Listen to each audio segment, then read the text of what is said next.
I've always been a night owl, so taking the late shift at the hospital never bothered me. The quiet, empty streets on my walk home at 2 a.m. were usually peaceful. But tonight, something feels off. As I pass the old Oakwood Cemetery, a sound stops me in my tracks.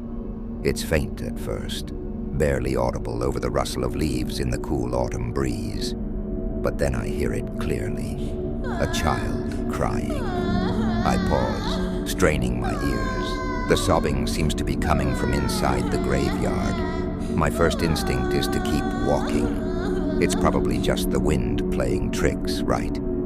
But what if it's not? What if there's actually a kid in there who needs help? Against my better judgment, I push open the rusty iron gates. They creak loudly in the silence, making me wince.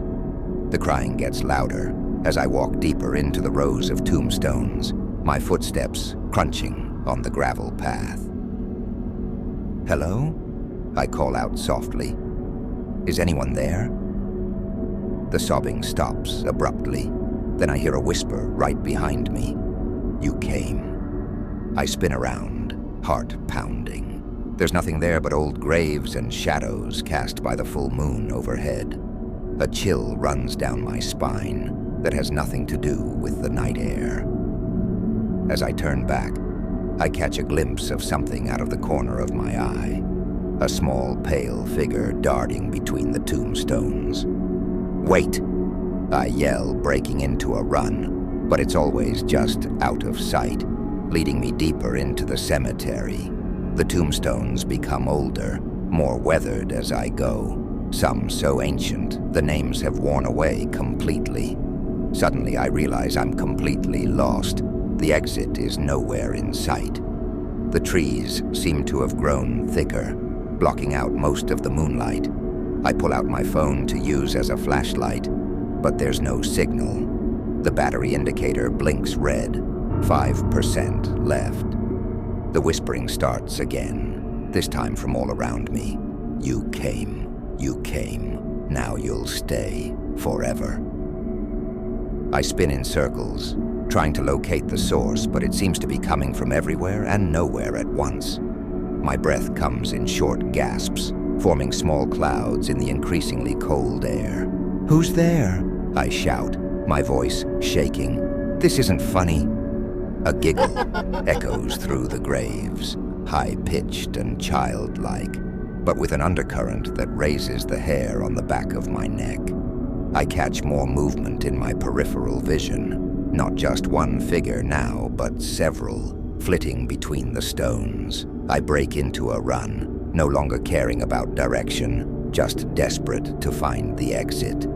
But no matter how far or fast I run, the gravestones never seem to end. My lungs burn, and a stitch forms in my side, but I don't dare stop.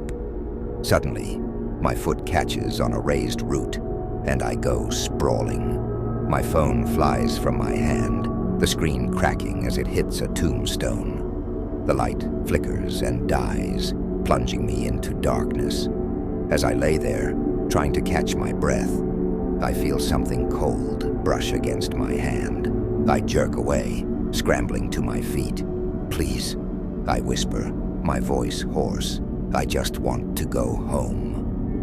"But you are home now," comes a chorus of childish voices, much closer than before. "You're one of us." I feel small, cold hands grabbing at my clothes, my arms, my legs. I try to shake them off, but there are too many. As they pull me down, I catch a glimpse of their faces in the moonlight.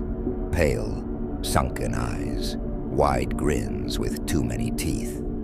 I'm writing this on my cracked phone, hoping it'll send when I get signal. If you're reading this, please send help. I don't know how long I've been here. The sun should have risen by now, but it's still dark, and I'm no longer alone. The battery is almost dead. The children are getting impatient. They say it's time for me to sleep now, to join them beneath the cold earth. I can hear them digging. Please, if anyone sees this, don't come looking for me. Just stay away from Oakwood Cemetery, especially at night. Because if you hear a child crying, message ends.